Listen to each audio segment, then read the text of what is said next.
So hello guys, तो आज का हमारा प्रैक्टिकल है to study the parallel LCR circuit and to determine the anti frequency and quality factor. Okay right. So basically हम LCR parallel को पढ़ने के बारे में समझने वाले हैं और एंटी फ्रीक्वेंसी और क्वालिटी फैक्टर को फाइंड आउट करना सीखेंगे कि उसको कैसे हमें फाइंड आउट करना है। ठीक है, experimentally as well as from graph से करेंगे। ठीक है, ओके। तो सबसे पहले लेते हैं हम एम लिखना आपको, जैसा जस्ट अभी मैंने बताया। देन आना आपको ऑपरेटर्स पे जितनी सारी चीज़ें दी है वो सारी चीज़ें आपको लेनी है। ठीक है, जो भी मेंशन कर रखा है इसके अंदर। और हाँ, इसके अंदर कैपेसिटर भी मेंशन है, तो बट कैपेसिटर क्या होता है यूजुअली, और resistance non inductive resistance box है। ये सारी चीज़ें क्या होती है एक ही बॉक्स में आपको सेटअप होके मिल जाएगा। ठीक है, क्योंकि यूजुअली सारे ऑपरेटर्स ऐसे ही आते हैं, सब कुछ एक ही में सेटअप होता है, तो इन सब चीज़ों की नीड अलग से नहीं होगी।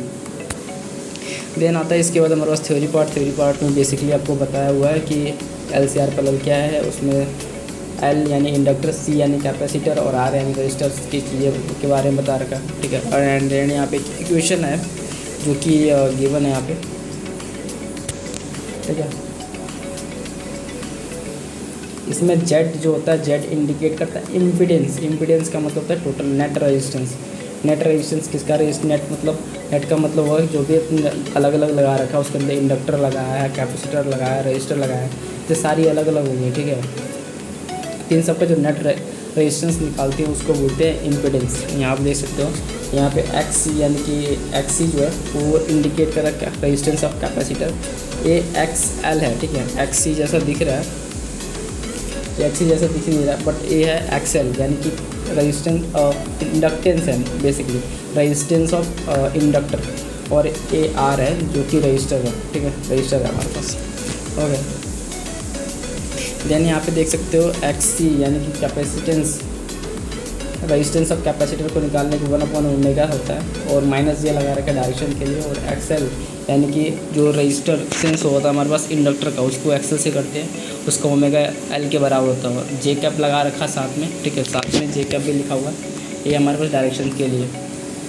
देन आगे बढ़ते तो हमारे पास आगे इसको फर्दर सॉल्व करके दिखाया हुआ।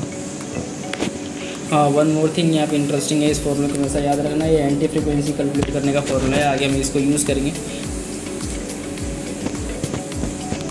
देन डायग्राम हमारे पास जो एलसीआर पैरेलल का होता है कुछ ऐसा बनता है जिसमें एल और आर, ठीक है, सीरीज़ में होते हैं और पैरेलल कनेक्टेड होते हैं कैपेसिटर के। एल और आर सीरीज़ में होते हैं और सी उनके पैरेलल में कनेक्टेड होता है। और देन हमारे पास होता है फ्रीक्वेंसी। ये सिर्फ कहने का फ्रीक्वेंसी का मतलब, मेरे कहने का मतलब ये है कि यहाँ पे अल्टरनेटिंग करना है, यहाँ पे जो ई सोर्स है। ठीक है, सोर्स। ओके, देन हमारे पास आते हैं क्वालिटी फैक्टर को निकालने का फॉर्मूला यहाँ पे अच्छे से समझा रखा है। Omega naught L by R भी लिख सकते हैं, या हम इक्वेशन भी यूज़ करते हैं जिसको मॉडिफाई करके लिखते हैं हम 1/r root over L by C. Okay, then procedure part आता है, बहुत सिंपल प्रोसीजर इसका।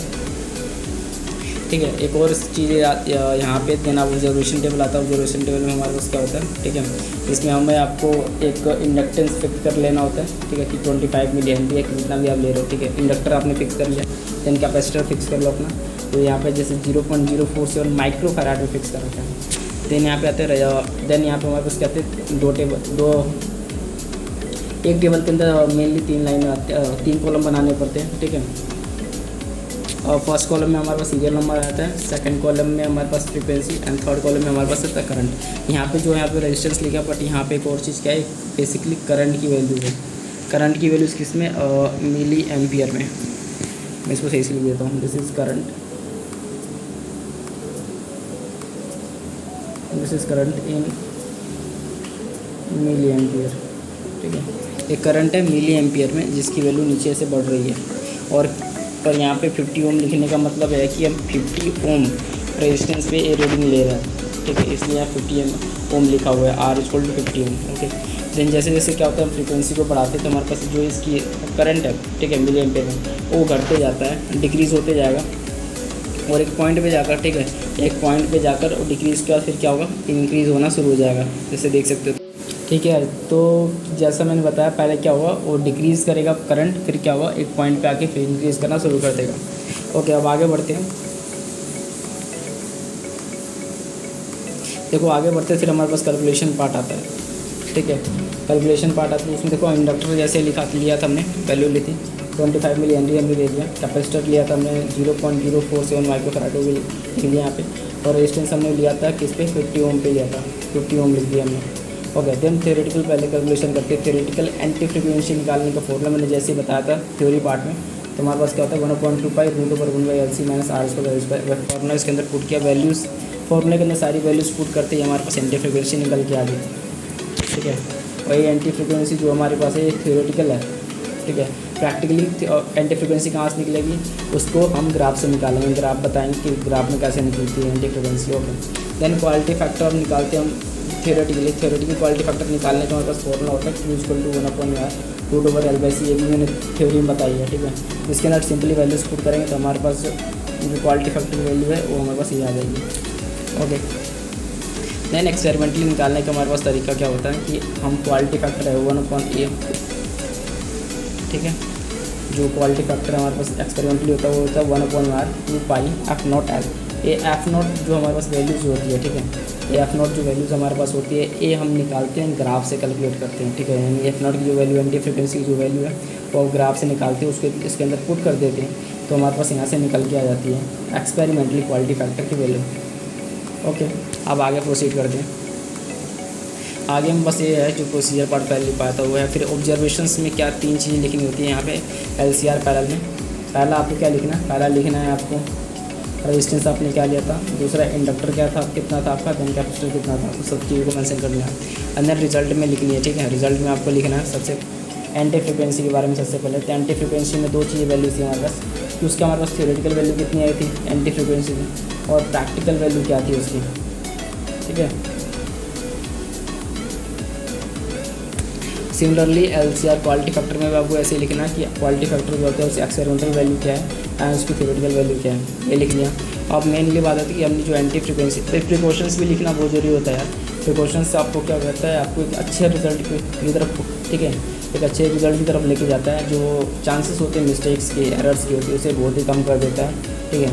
और प्रिकॉशंस फॉलो करने से हमारे पास जो रिजल्ट होता है बहुत ही सक्सेसफुल होता है, राइट। तो आगे बढ़ते हैं। अब देखो यहाँ पे पढ़ते हैं, यहाँ पे ग्राफ को थोड़ा जूम करके दिखाता हूँ, ठीक है। तो यहाँ पे हमारे पास ग्राफ जो है देखो, यहाँ पे ग्राफ, ठीक है।